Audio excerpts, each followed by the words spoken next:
میرے رسول پاک سید عالم نور مجسم صلی اللہ علیہ وسلم نے جو لوگ تیار فرمائے، نیند تو نہیں آ رہی آپ حضرات، نبی پاک نے جو لوگ تیار فرمائے، حضرت کعب بن مالک رضی اللہ تعالیٰ، حضور نے فرمایا چلو تبوک پہ میرے ساتھ، سارے چلو، سب تیار ہو گئے۔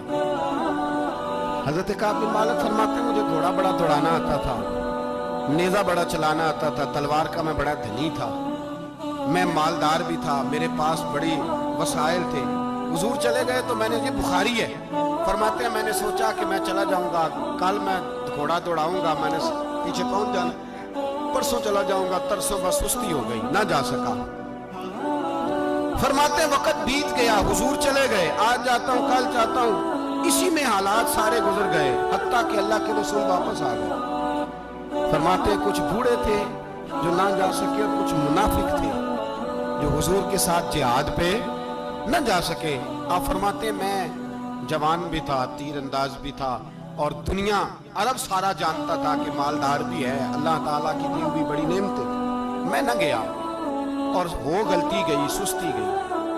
فرماتے ہیں حضور مدینے میں آئے، جب مسجد نبوی میں بیٹھے تو منافق آ کے بہانے کرنے لگے، کوئی کہنے لگا بچی بڑی بیمار تھی، کوئی کہنے لگا حضور کل ہی صحیح ہوا ہوں۔ فرماتے مجھے بھی پتا تھا، اور پتا مصطفیٰ کو بھی تھا، جھوٹ بول گئے، حضور کو پتا تھا، پر وہ بہانے کرتے، حضور قبول کرتے، میں چلو جاؤ۔ کہا فرماتے ایک منٹ کے لیے مجھے بھی وسوسہ آیا کہ کوئی بہانہ نہ کر دوں، لیکن پھر میں نے سوچا بہانہ کس کے سامنے کروں جسے اللہ تبارک و تعالیٰ نے نبوت کی آنکھ عطا فرمائی ہوئی ہے، اس محبوب کے سامنے بہانہ۔ اس خیال آیا مسلمان نیک و بد پہچان جاتے ہیں، محمد آدمی کے دل کی باتیں جان جاتے ہیں، کدھر بہانہ کروں، حضور کو تو سارا پتا ہے۔ فرماتے میں گیا، حضور نے پوچھا کیوں نہیں آئے، پوچھا بھی مسکرا کے، کیوں نہیں آیا، مسکرا کے پوچھا۔ فرماتے میں نے سچ سچ بولا، میں نے کہا یا رسول اللہ سستی ہو گئی، حضور غلطی ہو گئی، جو بہانے لگا رہے تھے ان کو آزادی مل گئی، اور مکتب عشق کا دستور نرالا دیکھا، اس کو چھٹی نہ ملی جس نے سبق یاد کیا۔ فرماتے ہیں ان کو چھٹی مل گئی، میں نے کہا حضور غلطی ہو گئی، تو نبی پاک نے فرمایا اس سے کوئی بندہ کلام نہ کرے، خبردار میرے ساتھ بھی گفتگو نہ کرنا۔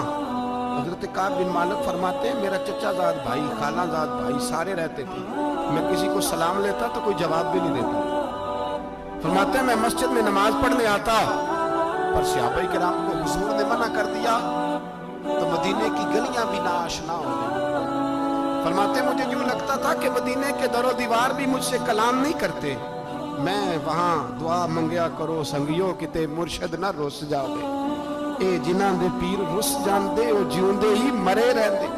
کہا اس طرح لگا کہ جیسے حالات بگڑ گئے سارے میرے حق میں۔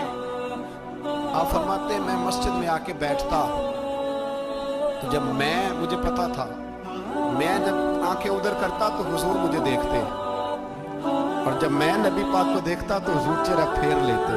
بول پڑے خواجہ غلام فرید صاحب، کہنے لگے میں ویکھاں تے میرا یار نہ ویکھے، جے میں نام ویکھاں تے ویکھے، ایڈے نصیب کتھوں تتڑی دے، او میرے وچ ویکھن دے ویکھے، غلام فریدا او بوے یار دے مریے، پامیں ویکھے یا نہ ویکھے۔ آپ فرماتے میں سید عالم صلی اللہ علیہ وسلم کو دیکھتا تو حضور رخ انور پھیر لیتے۔ حضرت کعب بن مالک رضی اللہ تعالیٰ عنہ فرماتے ہیں کہ حضور کا حکم آیا کہ بیوی کو علیحدہ کر دو، بار پہلے کوئی نہیں بات کرتا، اب کہا بیوی کو علیحدہ کر دو، تو میں نے کہا حضور طلاق دے دوں، فرمایا نہیں میکے بھیج دو، طلاق نہیں دینی۔ فرماتے ہیں بال بچہ بھی چلا دو، نہ گھر میں کوئی نہ باہر کوئی، تنے تنہا۔ آپ فرماتے ہیں زمانہ جانتا تھا، عرب کے صوبوں میں بات پھیل گئی کہ کعب بن مالک جیسا سردار، مالدار، گھوڑ سوار، تیر انداز، نیزہ باز، اتنا بڑا سیاح سنجیدہ آدمی جدا کر دیا نبی پاک نے۔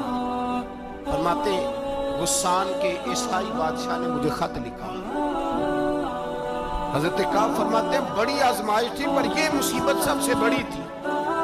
غسان کے عیسائی بادشاہ نے خط لکھا، اس کا آدمی مجھے ڈھونڈتا پھرتا مدینے میں، میں ملا تو خط اس نے مجھے دیا۔ خط میں یہ نہیں لکھا تھا کہ کافر ہو جاؤ معاذ اللہ، یہ نہیں لکھا تھا عیسائی ہو جاؤ۔